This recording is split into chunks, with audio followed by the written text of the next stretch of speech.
Saya mau tanyakan kepada pengacaranya, kenapa Pak MKC hari ini nggak sidang?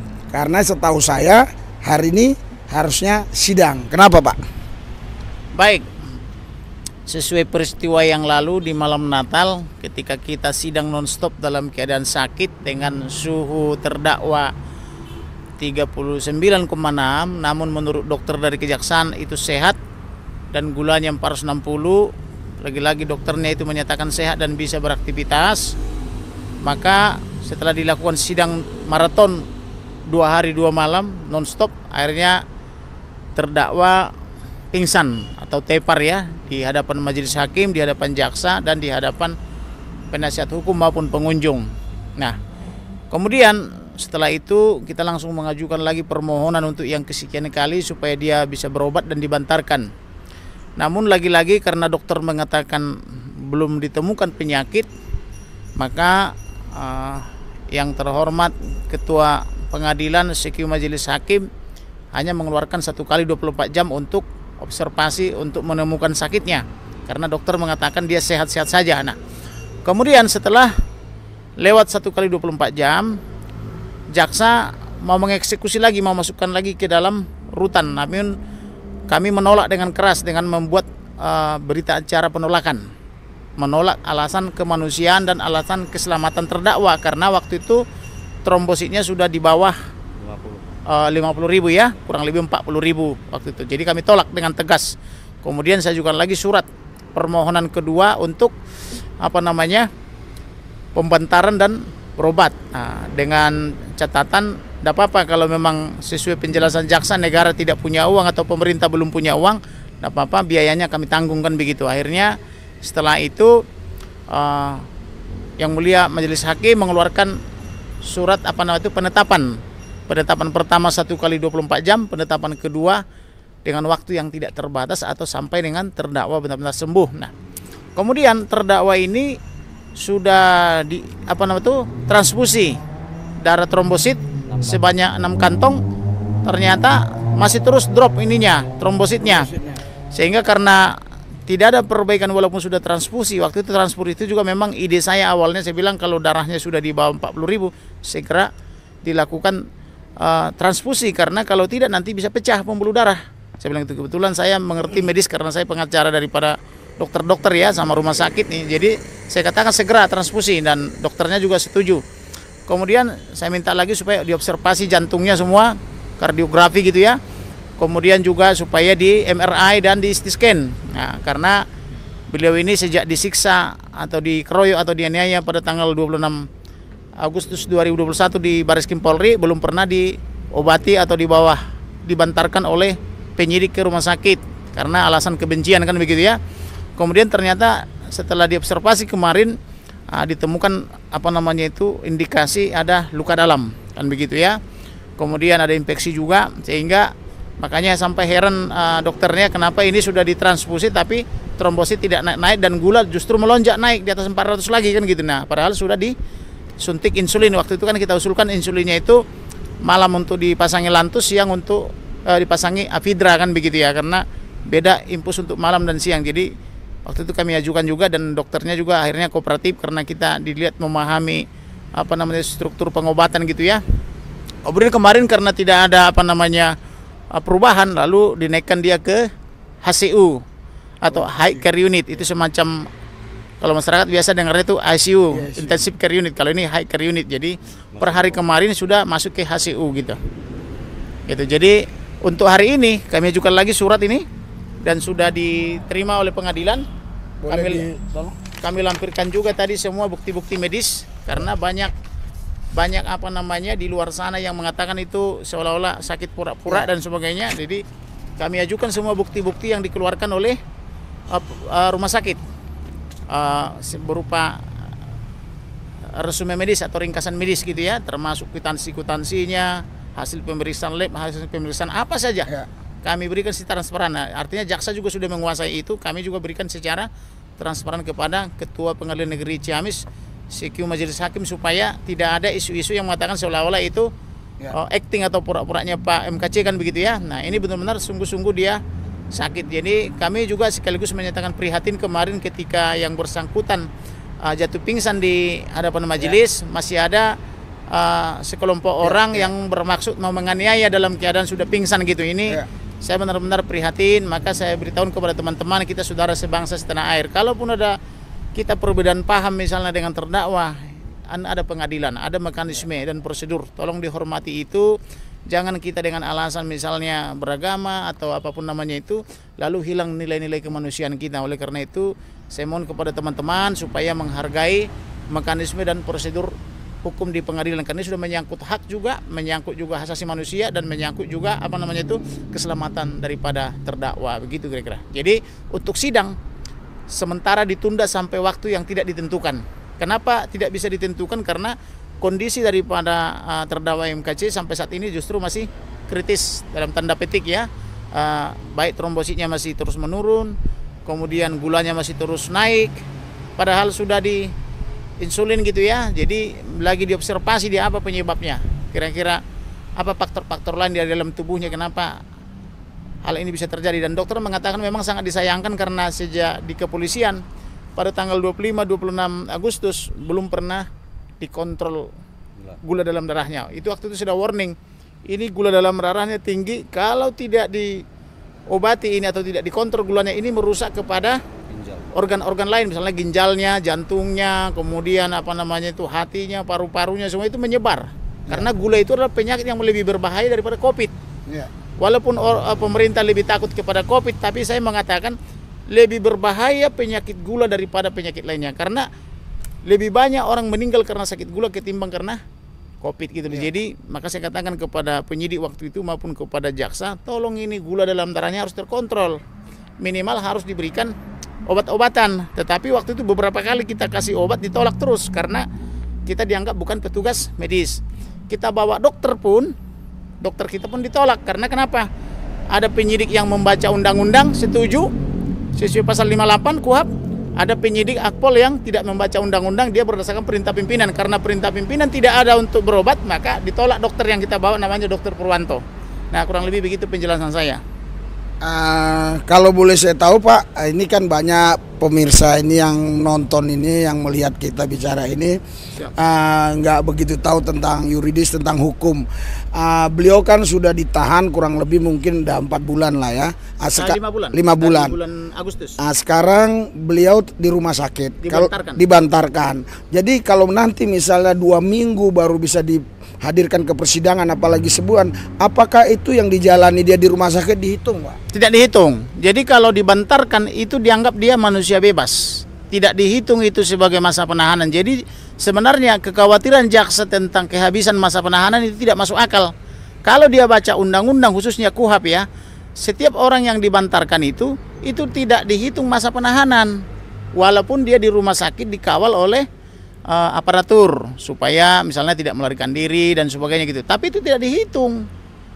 Paling kekhawatiran mereka kemarin yang rasional itu adalah bahwa pemerintah tidak punya uang atau mungkin belum dapat pinjaman. Kalau itu memang kita pahami. Makanya waktu itu saya ajukan, oke lah kalau memang tidak ada uang, kami yang membayar.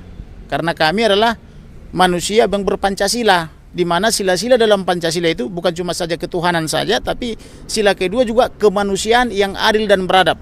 Dan sila kelima itu keadilan sosial bagi seluruh rakyat Indonesia. Jadi tidak adil kalau ada yang baru sakit sedikit dibantarkan, tapi sakit parah tidak dibantarkan. Nah, inilah yang kami mohonkan kepada Ketua Pengadilan Negeri Ciamis dan CQ Majelis Hakim dalam perkara 186, dan ternyata puji Tuhan sudah di ACC, sudah diterbitkan izin penetapan berobat dan pembantaran. Tapi ini publik biar tahu Pak semua, karena Bapak waktu di persidangan mengusulkan kalau pemerintah tidak punya uang, Bapak yang akan membiayainya. Sekarang Pak MKC, Muhammad KC sudah di rumah sakit, ini biaya dari pemerintah atau dari... Biayanya dari kita, khususnya dari keluarga. Ini ada anaknya nih, sekaligus pengacaranya, beliau yang membiayai ini semua. Tidak ada 1 rupiah pun biaya dari pemerintah. Memang setelah ini viral di dalam media dalam dan luar negeri, kemarin saya dapat informasi jaksa mengatakan tiba-tiba mau bertanggung jawab dan diduga mungkin sudah ada uang. Saya tidak paham, tapi saya bilang belum ada pengumuman dari pemerintah yang menyatakan sudah dapat uang. Kalau sudah ada pengumuman pemerintah sudah punya uang, baru nanti kita kasih di biaya pemerintah. Karena kemarin Anda bilang pemerintah tidak punya uang, oke, kita ambil alih. Dan yang menandatangani semua adalah kita, penasihat hukumnya. Yang membiayai juga penasihat hukumnya yang membayarkannya. Jadi kalau tiba-tiba dia karena viral di media, viral di berbagai online, viral di berbagai media cetak, lalu tiba-tiba punya uang, itu tidak bisa diterima. Umumkan dulu pemerintah sudah dapat pinjaman atau sudah dapat uang, baru kita kasih untuk dibiayai. Kita harus konsisten, karena apa yang kita katakan itu mengikat. Manusia dipegang dengan perkataannya, dan kita bukan sama dengan kambing. Kalau kambing atau domba atau kerbau mungkin talinya yang dipegang, tapi kita kan kata-katanya. Karena dikatakan pemerintah tidak punya uang, tidak punya anggaran, oke, kami bertanggung jawab untuk membiayai. Nah sekarang setelah viral, mereka mengatakan mau mengambil alih. Umumkan dulu sudah dapat uang atau belum, itu intinya. Terlepas dari mereka yang bayar atau bapak yang bayar sekarang, tetapi ini secara yuridis, secara undang-undang, seharusnya siapa yang bayar, Pak? Seharusnya yang bayar pemerintah, karena mereka berani menahan. Harusnya segala sesuatu yang berhubungan dengan tersangka terdakwa adalah tanggung jawab penyidik. Maka saya katakan, saya akan menggugat pemerintah, CQ Kapolri. Kenapa di dalam tahanan yang harusnya itu tempat paling nyaman bisa terjadi penyiksaan, pengeroyokan, dan penganiayaan? Ini bukan cuma untuk KC loh ya, ini untuk seluruh tersangka terdakwa di seluruh Indonesia harus kita lindungi, karena kita penegak hukum. Saya tidak hanya melindungi KC, siapapun yang datang ke saya pasti kita lindungi. Kenapa bisa terjadi penyiksaan dan penganiayaan secara terus-menerus di dalam rutan? Bahkan ada yang mati karena kebakaran. Ini kelalaian atau unsur kesengajaan juga, bisa disebut begitu. Jadi kalau kita terus membiarkan pejabat-pejabat negara tidak bertanggung jawab, maka sampai negara pun negara ini tidak akan benar. Jadi pemerintah atau pejabat pemerintah harus bertanggung jawab, baik itu karena kesengajaan maupun karena kelalaian. Di luar negeri, orang demo buruh saja ketika menteri perburuhannya main golf, itu mundur dia. Itu cuma soal demo, misalnya di Jepang. Tapi di sini kadang udah kebakaran lapas atau rutan, udah mati sekian puluh orang, sudah luka ratusan sampai ribuan orang. Mereka mengatakan itu cuma takdir. Ini tidak bisa diterima. Takdir memang ada, tapi bukan seperti itu ceritanya gitu loh. Iya. Jadi Pak, saya dapat berita-berita, bahkan ada kelompok tertentu ya, YouTube, kita nggak bicara tentang identitas orang itu, orang itu ada buat YouTube begitu, katanya Pak Muhammad KC itu bukan pingsan tapi tidur. Malah disebut acting. Acting, gimana Pak? Baik, betul, memang banyak sekali media-media YouTube yang mengatakan klien kami ini hanya pura-pura atau acting. Namun faktanya adalah dari persidangan hari Kamis kemarin tanggal 22, sebelumnya beliau sudah mengeluhkan sakit, dalam artian merasa panas badan dan menggigil. Dan itu dibuktikan oleh hasil tes suhu badan. 39,8 waktu itu, bertahan selama 2 hari waktu itu, hingga akhirnya pada tanggal 24 dapat disaksikan bersama beliau jatuh pada persidangan. Dan dokter pun yang dihadirkan di pengadilan waktu itu, Dokter Fikul Azhari kalau tidak salah, beliau tidak bisa mengambil sikap dalam artian oh ini harus dirawat atau ini memang harus segera mungkin diambil tindakan. Dia selalu mengatakan ini bisa melakukan aktivitas namun kecil. Nah, arti kecil ini aktivitas ringan. Nah, aktivitas ringan ini apakah dia cuma duduk diam, cuma matanya yang gerak-gerak dengan dia di pasang selang infusan, atau seperti apa? Kita juga ambigu di situ sebetulnya. Dan semuanya terbukti ketika Pak KC dibawa ke rumah sakit, dibawa oleh ambulan dari Pengadilan Negeri Ciamis jam 6 sore tepatnya waktu itu, dibawa langsung masuk ke ruang IGD. Beliau masuk ke ruang observasi. Kemudian sebelum beliau jatuh, memang skor jam 3 waktu itu saya minta kepada dokter supaya ada pengambilan darah. Sampai berdebat pemeriksaan darah lengkap. Ya. Saya sampai berdebat karena alasannya nanti pemeriksaannya lama ini. Ya. Saya sampai tunjukkan di depan pengadilan ada prodia. Boleh diizinkan atau tidak apabila pemeriksaan darah itu di luar dari RSUD Ciamis. Tidak bisa Pak katanya. Kalau tidak bisa, tolong sesegera mungkin dan 2 darah jam dibiarkan. Sesegera mungkin diambil darahnya, dicek di sana. Beliau katakan 1 jam jadi. Ya. Tapi sampai klien kami ini jatuh dalam persidangan, hasil tersebut belum ditunjukkan kepada kami. Nah, setelah saya sampai di ruang IGD saya bertemu dengan Dokter Abdullah. Beliau jelaskan kepada saya, Pak, ini trombositnya turun. Ya. Yang seharusnya kan normal seseorang itu 150.000 sampai 400.000. Ini waktu itu Pak KC kalau nggak salah saya 122 waktu itu. 112. 100 kurang lebih begitu. 112. Kemudian ada di situ hasil pengecekan kayak jantung ya. Beliau putar lingkari dan ini juga ada masalah Pak di bagian ini.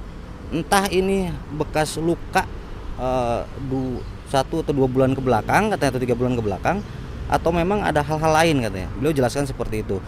Saya tanya kepada dokter, terus tindakannya sekarang seperti apa? Ini harus segera diambil tindakan untuk diinfus. Namun yang kami sayangkan begini Pak, setelah saya dijelaskan seperti itu oleh dokter jaga namanya Dokter Abdullah, datanglah dari pihak kejaksaan mengajak berunding di dalam ruangan bersama Dokter Bayu waktu itu. Lalu 2 jam, hampir 2 jam lebih yang saya sayangkan tersebut, hampir 2 jam lebih di dalam mereka berdiskusi. Si pasien digeletak tanpa diberikan obat penurun panas ataupun tindakan yang lain, cuma digeletakkan seperti orang, sama sekali tidak ada tindakan. Saya sampai marah-marah di situ kepada pihak administrasi, tolong segera ditindak. Setidaknya diberikan obat pertama, penolongan pertama dalam artian untuk menurunkan panasnya. Paracetamol kita minta waktu itu. Kami nggak berani Pak, kami nggak berani. Kalau memang Anda nggak boleh, saya minta bertemu dengan pihak manajemen rumah sakit ataupun direktur rumah sakit. Apakah betul ketika seorang pasien masuk ke dalam IGD prosedurnya seperti ini? Oh tidak Pak, tapi kami tidak bisa bertindak apa-apa karena mereka masih di dalam berdiskusi. Kami tunggu kurang lebih 2 jam. Saya daftar ke administrasi. Yaudah Pak, Bapak daftar aja dulu. Saya daftar waktu itu. Kemudian saya ke bagian administrasi lagi, beliau katakan yaudah Pak, ambil obat. Saya disuruh ambil obat. Ada di situ ada insulin, ada obat penurun panas, paracetamol atau apa itu, terus ada beberapa macam obat termasuk obat lambung dan rasa nyeri. Tidak lama setelah saya dapat obat, saya taruh di meja perawatan, keluarlah mereka dari ruang ruang diskusi tersebut.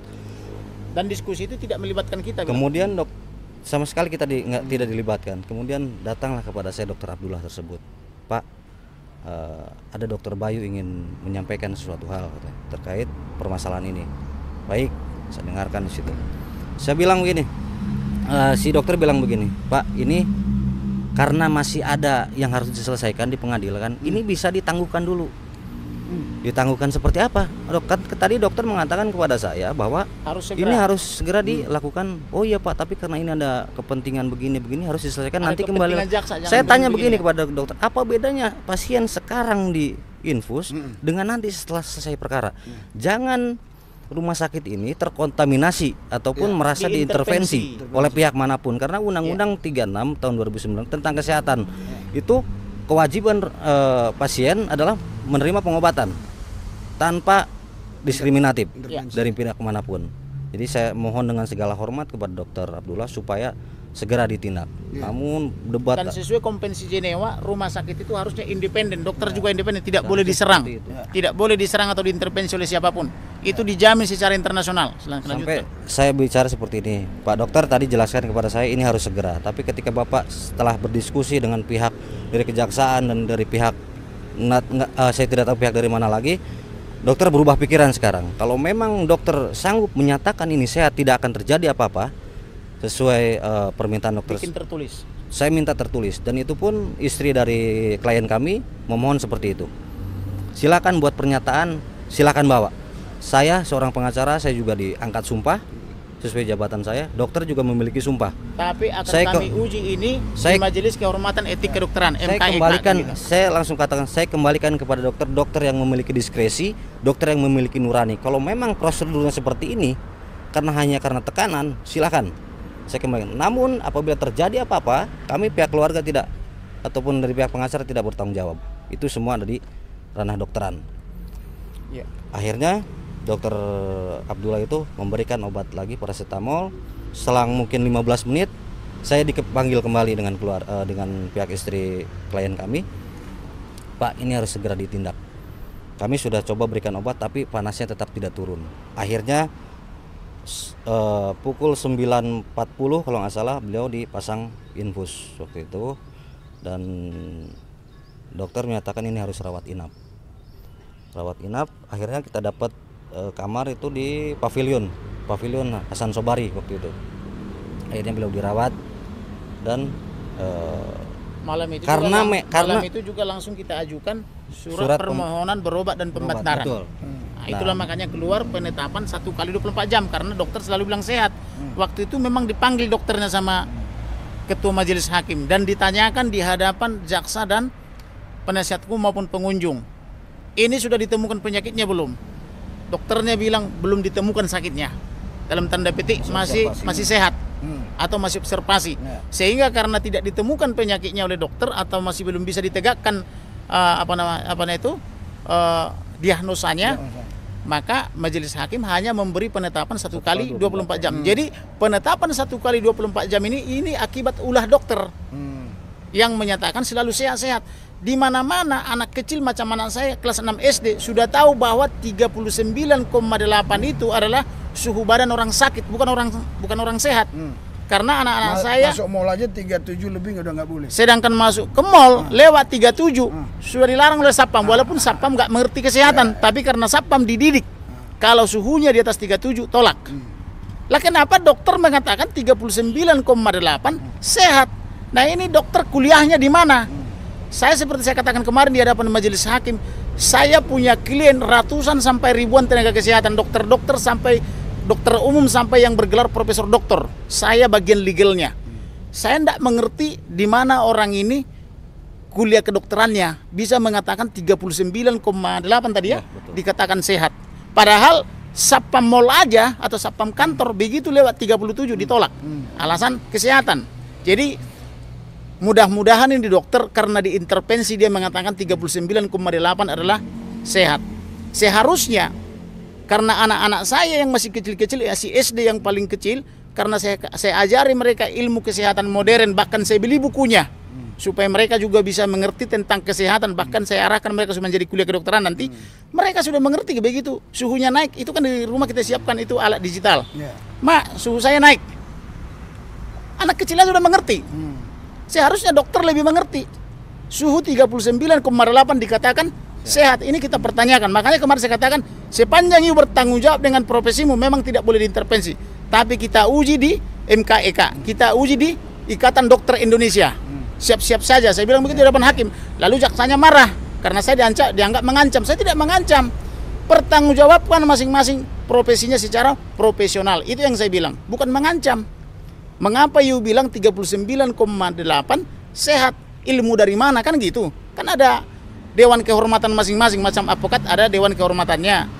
Jaksa ada komisi kejaksaan, polisi ada Kompolnas, hakim ada komisi judisial, masing-masing kan punya pengawas.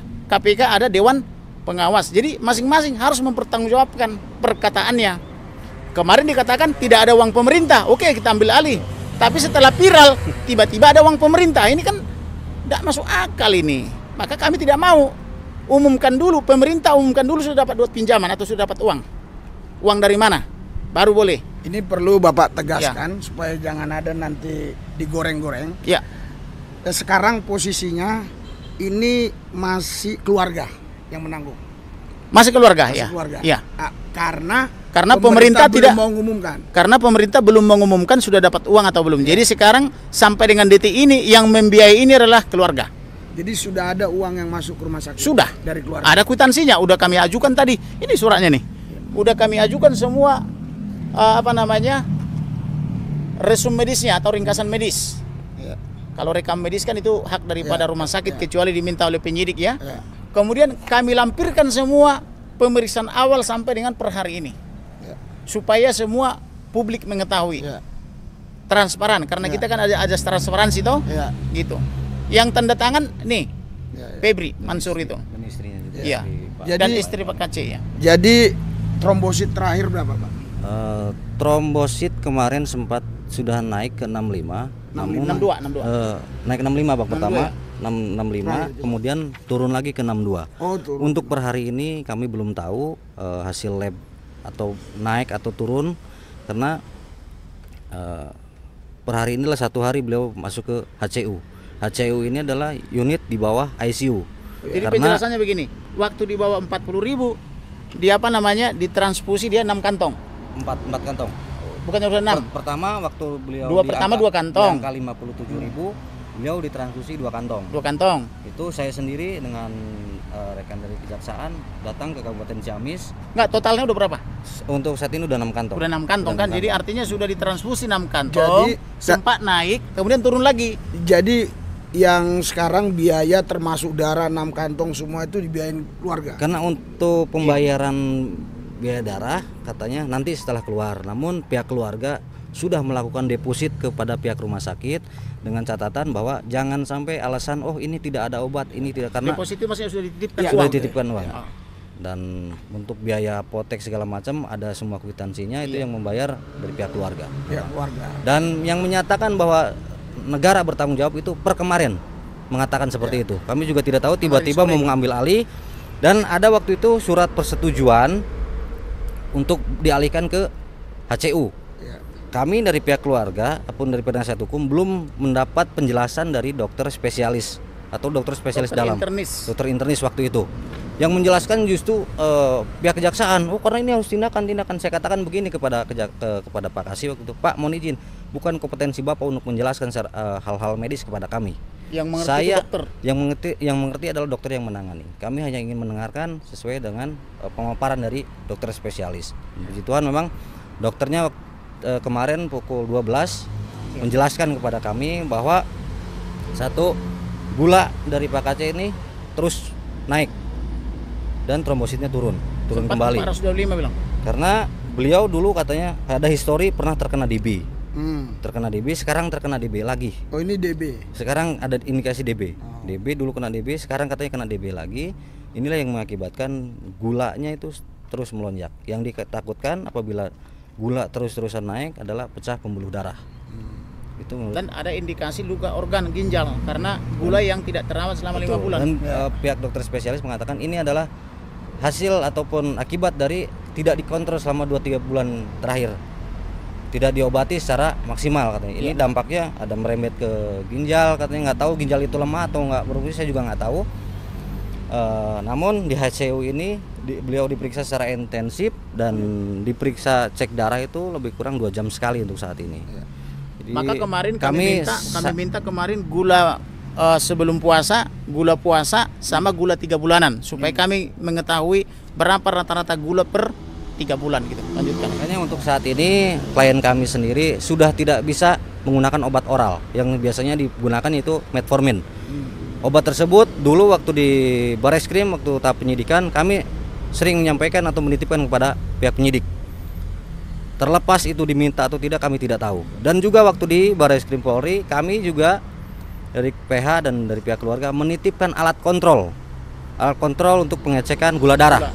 Dan sampai saat ini kita juga tidak tahu alat tersebut ada di mana rimbanya, ataukah digunakan atau tidak waktu itu. Namun setelah dapat penjelasan kemarin dari dokter spesialis bahwa 2-3 bulan terakhir ke belakang ini Pak KC tidak pernah kontrol ataupun penanganannya tidak serius katanya, tidak ada pengobatan. Selama Bapak jadi pengacara, ini secara yuridis ya. Kalau waktu sidang yang terakhir atau sidang yang paling belakang lah, itu tidak ditentukan sidang yang berikutnya apa itu harus dipertemukan lagi, pengacara itu harus hanya pihak-pihak telepon atau sepihak aja seperti ini, gimana? Nah, menurut hukum Pak, seharusnya kita diberitahu, tapi karena ada penetapan minggu yang lalu sidang berikutnya adalah hari ini, maka saya berlelah-lelah tadi malam datang dari Jakarta, berangkat pukul 10 malam, tiba di sini pukul 1:30 atau 1:30. Jadi 3,5 jam saya kemarin karena agak cepat kita. Nah, di tol 1 jam dari Cileunyi ke sini 2,5 jam gitu. Nah, karena agak sedikit longgar gitu ya. Jadi tidak ada pemberitahuan apakah sidangnya diteruskan atau ditunda. Itu makanya sebabnya hari ini kita ada di sini. Memang pertama tujuan kita untuk sidang, kedua juga memang untuk sekalian besuk untuk mengetahui kondisi terakhir Pak KC ini, karena jangan sampai orang yang tidak memahami kesehatan selalu memberikan masukan kepada dokter. Jadi saya mau memberi penguatan kepada dokter bahwa rumah sakit dan dokter tidak boleh diintervensi oleh siapapun. Itu ada jaminannya secara internasional, ada jaminannya juga secara undang-undang, gitu loh. Jadi ini sedikit Pak, ini karena banyak juga ini perbincangan yang menurut saya negatif ya. Ya. Tetapi saya lihat Bapak ini sungguh luar biasa kalau saya lihat ya. Ya.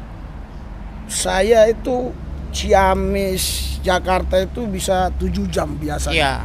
Kadang tidurnya aja kemarin kami di maksudnya di warung-warung gitu.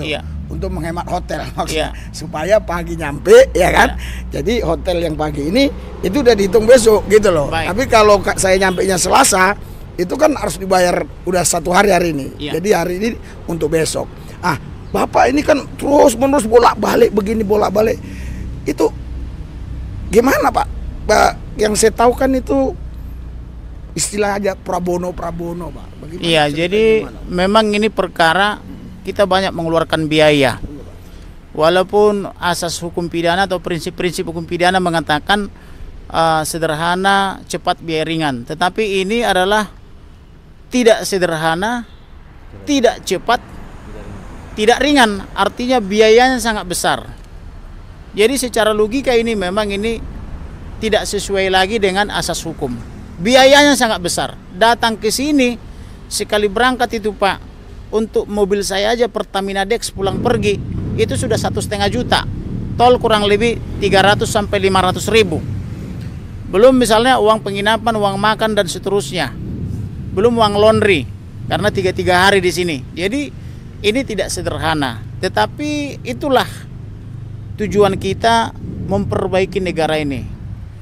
Roscoe Pound bilang, law is a tool of social engineering. Hukum harusnya merekayasa perilaku masyarakat, termasuk merekayasa juga perilaku aparatur penegak hukum, supaya tadinya korup menjadi tidak korup, supaya tadinya boros menjadi tidak boros. Kan kasihan presiden sampai harus minjam-minjam uang ke luar negeri, tapi kita memboros-boroskan anggaran negara, baik itu APBN maupun APBD. Kalaulah misalnya ini bisa disidang di Jakarta atau di Bali misalnya, macam perkara yang saya tangani itu Bapak Yahya Waloni ya.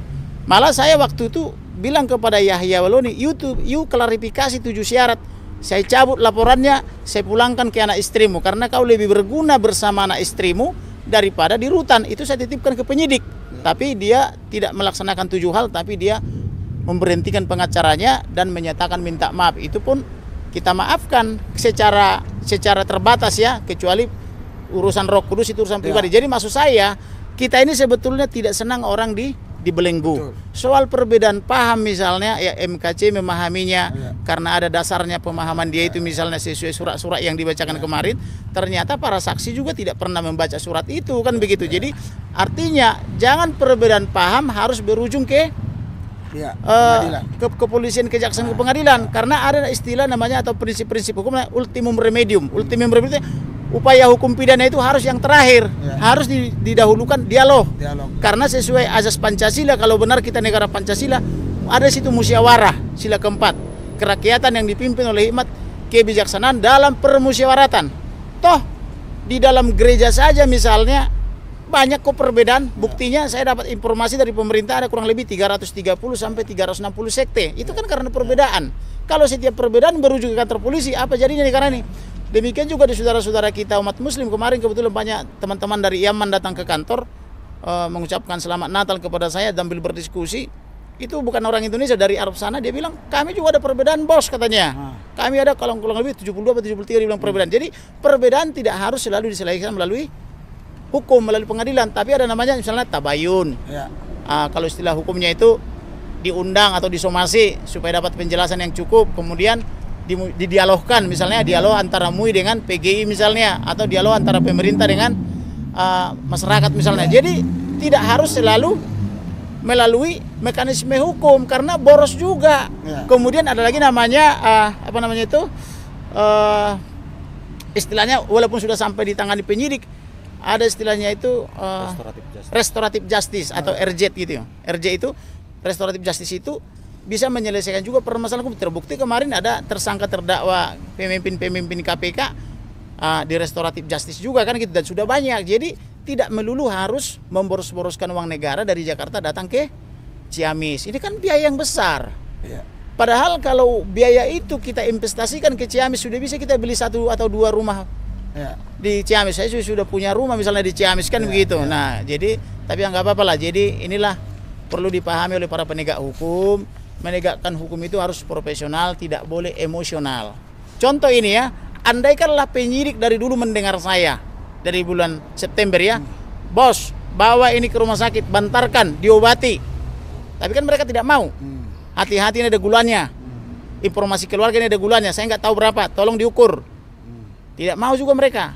Tolong diperiksa ke dokter. Nggak mau. Dibawa ke rumah sakit. Nggak mau. Saya surati sampai puluhan kali. Ada sekitar 35 surat saya ke semua petinggi lembaga ini. Tapi karena mereka semua pembenci atau ada ajas kebencian, nggak mau. Padahal kalau mereka mau, sidang kita udah hampir kelar.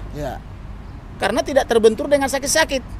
Begitu dipindah ke Ciamis, bos, saya bilang gitu, saya kirim surat ke ketua pengadilan Ciamis, kepada kepala kejaksaan, tolong diperiksa dulu kesehatannya. Ini sakit ini. Tidak ada juga yang mau. Yang ada cuman jaksa bawa dokter, cuman diukur suhu, oh suhunya 39,4, 39,6, 39. Menurut ilmu saya ini masih sehat. Wah, bingung ilmu-ilmu dari mana? Ilmu anak saya masih kelas 6 SD itu sakit. Ilmu sapam itu sakit. Kok ilmunya dokternya jaksa ini itu sehat itu? Saya bingung gitu. Jadi inilah artinya, marilah kita gunakan hati nurani. Tegakkan hukum dengan hati nurani. Pakai pikiran yang sehat. Jangan dengan kebencian. Gitu loh. Itu sebetulnya yang paling penting. Kita benar apa tidak kita belum tahu. Kalau kita nanti sampai di surga, berarti kita benar. Pak, kita dapat anugerah. Tapi kalau kita di neraka, bagaimana nanti celakanya kan gitu? Ini jawab singkat aja supaya sekalian klarifikasi. Ada yang saya dengar tuh dari beberapa orang itu nanti Pak Komarudin tuh kalau nanti nggak dikasih uang tuh berhenti di tengah jalan tuh. Enggak. Sampai sekarang saya belum pernah memberhentikan kasus saya di tengah jalan. Contoh, saya pernah menangani makar 212. Pasti seluruh orang Indonesia yang pernah menonton TV atau mendengar media sosial pasti mengerti apa itu makar 212 atau tersangka makar 212. Itu saya tangani sampai tuntas. Bahkan sampai saya bawa ke Komisi 3 DPR. Udah paham kan? Dan itu selalu ada reuni tiap tahun. Jadi kalau dia mengatakan tidak tahu tentang makar 212, saya pertanyakan selama ini dia di mana. Karena itu kejadiannya 2016-2017. Gitu ya. Tapi kita bela dan tidak ada yang kita tinggalkan dengan itu selesai. Walaupun mereka agama Islam tuh sudah ditangkap. Beragama Muslim secara mayoritas mereka. Waktu itu saya membela salah satunya putri Presiden Soekarno, Rahmawati. Tapi karena saya menyurati pemerintah, menyurati DPR, menyurati kepolisian, datang itu Bapak LBP, Menko Marinpesia, Maritim Investasi, berunding. Selesai, semua SP3. Tidak ada yang sampai ke pengadilan. Artinya ada di situ tabayun, ada situ dialog. Artinya ada restoratif justice. Semua sekarang selesai. Bahkan sampai meninggal klien saya tanggal 3 Juli 2021 kemarin, dia sudah pergi dengan damai. Dan saya orang yang diberitahu juga pertama kali bahwa dia ini, saya antarkan sendiri ke kuburannya. Artinya apa? Tidak melulu harus melalui hukum. Gitu loh. Itu ultimum remedium, upaya terakhir gitu loh. Jadi janganlah misalnya kita ketika melihat teman diduga melakukan kesalahan, kita langsung emosi seolah-olah kita paling benar. Ingat itu Tuhan Yesus itu. Ketika ada hukum Yahudi yang harus merajam wanita yang kedapatan berselingkuh, orang itu membawa perempuan kepada Tuhan Yesus. Sesuai hukum Musa, ini harus dirajam, dilempar pakai batu sampai mati. Tapi Yesus bilang, siapa di antara kamu yang tidak berdosa, yang tidak melakukan kesalahan, dia yang pertama kali melempar. Ternyata semua pulang, semua merasa berdosa. Jadi yang tahu dosa kita itu kan kita sendiri. Kemudian Tuhan. Jangan merasa benar sendiri gitu loh. Kalau ada perbedaan paham, dialogkan, fasilitasi. Kan ada Majelis Umat Islam Indonesia, kan ada PGI, ada organisasi-organisasi agama lainnya. Dibikin dialog supaya mengerti. Ternyata saksi-saksi kita juga banyak yang tidak mengerti isi kitab suci masing-masing. Ketika kita tanyakan surat-surat itu, mereka semua banyak kan tidak tahu, tanya ahlinya, katanya kan begitu. Nah, jadi artinya perlu dialog supaya segala permasalahan kebangsaan tidak harus melulu ke pengadilan, kan begitu. Ini bisa Bapak jawab, bisa juga enggak ya? Ya. Ini karena saya dengar langsung di pengadilan itu ada justru 2 gereja yang justru seperti mendakwa Pak MKC gitu. Gerejanya nggak usah saya sebut juga karena juga lupa. Terus PGI juga seperti memojokkan. Coba singkat aja gimana itu? Jadi begini, jadi memang yang memojokkan MKC ini bukan cuma saudara-saudara kita umat Muslim, tapi tokoh-tokoh gereja juga pada cuci tangan seperti Pilatus. Demikian juga dari Dirjen Bimas Kristen gitu ya. Ketika saya baca keterangannya saya miris hatinya. Kenapa orang ini selama ini mengumandangkan panen-panen apa itu jiwa-jiwa, kemudian apa namanya itu pergilah ke seluruh dunia, jadikan semua bangsa muridku atau amanat yang agung, tapi ketika ada masalah mereka ini lari terbirit-birit bahkan cuci tangan. Yang paling konyol, ini sekaligus juga peringatan nih. Kalau ada orang yang pindah keyakinan atau pindah agama, ndak usah dipiral-piralkan, baik itu mualaf maupun murtadin. Itu hanya menyakiti sesama. Ketika orang-orang ini murtadin, itu divideokan ketika bersaksi, disebar-sebar di YouTube, akhirnya jadi kegaduhan. Demikian juga ketika orang misalnya dari Katolik atau Kristen jadi mualaf, disebar-sebarkan, bahkan sampai banyak kali orang yang mengaku-ngaku anak paus lah, anak kardinal lah, anak uskup lah, padahal mereka tidak kawin, tapi kok bisa ada orang mengaku punya anak, bahkan ada yang lulusan dari Vatikan. Itu tidak ditangani oleh polisi, dibiarkan saja, sehingga penyebaran hoax itu sampai kemana-mana. Bahkan ada Irene Handono mengaku-ngaku biarawati, tapi tak pernah biarawati kan gitu, sekolah saja tidak lulus.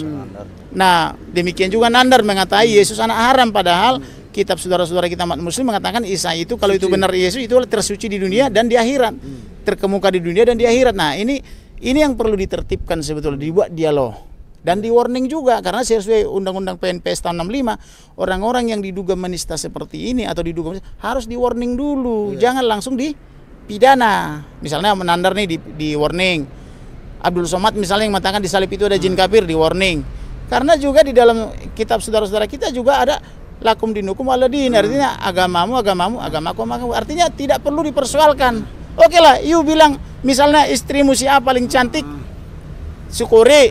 You sudah bosan misalnya atau tidak mau lagi sama dia, sudah jadi mantan, jangan diingat-ingat lagi, jangan disebut-sebut lagi namanya. Tinggalkan saja mantan itu, fokus kepada yang baru. Jangan ingat-ingat mantan atau ngata-ngatain mantan. Fokus kepada yang baru, pelajari yang baru, kenali yang baru kan gitu. Tidak perlu harus menjelek-jelekkan yang lama kalau dapat yang baru gitu loh. Itu sebetulnya prinsip-prinsipnya. Nah, itu kesepakatan kami kemarin berdialog dengan teman-teman saya dari Timur Tengah. Kalau dapat yang baru tidak perlu menjelek-jelekan yang lama. Kalau sudah dapat yang lama, yang pertama misalnya dan benar-benar sur gitu ya, syukuri. Kan gitu, syukuri saja. Siapa tahu dia udah pakai baru, pakai lama juga. Boleh, silakan, itu hak masing-masing. Benar apa tidak kan itu kan bukan urusan saya.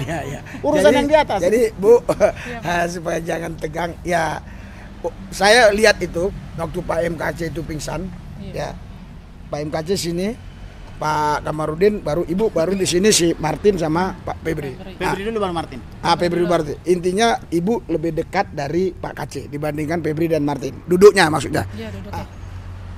Gimana itu detik-detik Pak itu mau pingsan, Ibu kira-kira ada firasat nggak gitu?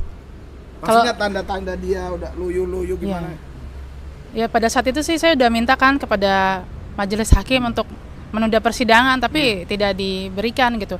Padahal juga klien saya tuh Pak MKC-nya tuh udah bilang, majelis hakim yang mulia saya sudah tidak kuat gitu, tapi tetap saja diteruskan dengan dokternya juga bicarakan sehat tidak apa-apa, diteruskan aja dengan kegiatan ringan seperti itu kan. Nah akhirnya tumbanglah itu Pak MKC kan pada saat maksud saya detik-detik mau tumbang, Ibu udah lihat apa ciri-ciri gitu kan? Oyong-oyong gitu bagaimana? Ya duduknya memang kayak nunduk-nunduk gitu sih. Nah tapi pada saat jatuhnya tuh aku nggak lihat ya. Nah jaksa tuh di depan saya tuh pada nunjuk-nunjuk ke bawah gitu ke lantai kan. Nah aku lihat Pak MKC jatuh gitu kan. Pak Kamarudin gitu kan. Itu Pak MKC jatuh. Nah terus si ini yang pengunjungnya itu tamu tuh teriak-teriak gitu. Iya teriak-teriak seperti nggak percaya lah itu. Jatuh tuh gimana lah, seperti sandiwara dianggap kan. dan jangan diobatin seperti itu. Lalu saya teriak aja kan, amankan itu, amankan, mana petugas, amankan, polisi tolong amankan gitu. Ya udah sampai di situ aja sih. Lalu dibopong Pak. Ya, jadi Bapak Ibu saudara sekalian, ya. Tujuan pemidanaan adalah untuk pembinaan, dalam artian pembinaan hal-hal yang kurang baik untuk menjadi baik.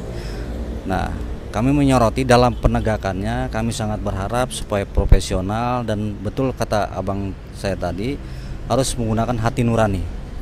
Apapun masalah seseorang tersebut, apapun persoalan yang dia lakukan, seharusnya kita semua yang menjadi penegak hukum menggunakan hati nurani. Dan lagi kemarin istri dari klien kami mengatakan, sekarang saya bingung katanya. Dalam artian suami saya yang dulu hanya cuma makan obat secara oral sehari 3 kali secara rutin. Saya bingung ke depannya karena harus disuntik insulin sekarang sehari 3 kali. Itu yang dibingungkan dari istri PMKC. Nah, dia juga mengatakan apakah ketika tiba-tiba kelewat atau lupa ataupun tidak terkontrol lagi, apakah suami saya ini ginjalnya akan semakin rusak. Itu kemarin disampaikan oleh istri PMKC. Kami mungkin dengan tim hari ini akan coba visit dan jenguk beliau di rumah sakit. Kami akan coba berdiskusi dengan pihak rumah sakit terkait permasalahan medis ataupun penyakit yang dialami oleh klien kami. Apakah ini akan berdampak panjang ataukah memang ada jalan ataupun alternatif supaya bisa disembuhkan. Terlepas itu dari kuasa Tuhan, Pak. Itu dari saya. Terima kasih. Jadi saudara-saudari satu bangsa satu tanah air, khususnya yang percaya Tuhan Yesus ya, kita sudah tahu ya. Jadi Pak MKC itu benar pingsan, bukan hoak, dan betul dia sampai sekarang pun di rumah sakit. Berarti bukan hoak ya. Jadi kalau ada yang bilang itu hoak, ya bertobatlah ya. Nah, terus yang ketiga yang saya tangkap tadi, yang saya mau jelaskan, sementara biaya ditanggung oleh keluarga, biaya rumah sakit. Jadi Anda saudara yang mau dukung udah paham maksud saya ya. Di bawah itu ada nomor Ibu Watma. Saudara, yang selanjutnya yang saya mau sampaikan, seperti yang dikatakan Bapak Komarudin, kalau ada perbedaan pendapat, bahkan kita sesama Kristen ataupun Islam Kristen ataupun Islam Buddha, mari kita dialog, adu argumentasi, jangan adu otot ya, jangan adu otot ya, jangan memukul merangkul. Jadi kita, soalnya gini, itu kan akademik, harus diselesaikan dengan akademik dulu maunya gitu loh. Ya, mari kita berdoa. Ini kami langsung dari pengadilan dan saya negeri Ciamis. Saya melalui forumnya Bapak ini menyapa pemirsa ya, mengucapkan selamat Natal bagi yang merayakan dan yang tidak merayakan, saya ucapkan salam sejahtera. Sekaligus juga selamat menjelang tahun baru. Karena kami ini kemarin itu pasti malam Natal masih sidang di Ciamis, jadi kami tidak di gereja, seharusnya kami ada di gereja beribadah. Nah, kemudian rancangan selanjutnya kami juga di sini harusnya malam tahun baru juga di sini sidang. Tetapi jaksa yang merancang, Tuhan yang berkehendak lain. Kalau kami sebetulnya Natalan di sini pun sudah siap, tahun baruan di pengadilan pun kami siap. Tetapi rancangan-rancangan itu ternyata tidak dikehendaki oleh Tuhan. Jadi oleh karena itu sebagai insan, mari kita bersyukur kepada Tuhan, melakukan introspeksi diri, apakah kita sudah benar atau tidak. Jika tidak benar, perbaiki. Jika sudah benar, pertahankan. Jadi selamat Natal dan Tahun Baru. Tuhan memberkati. Ya, jadi saya juga saudara mohon maaf karena 300.000 subscribe kita lebih. Ya, saya malah lupa mengucapkan selamat Natal ya. Ya, saya berterima kasih buat semua saudara yang sudah mau subscribe dan saya mengucapkan selamat Natal.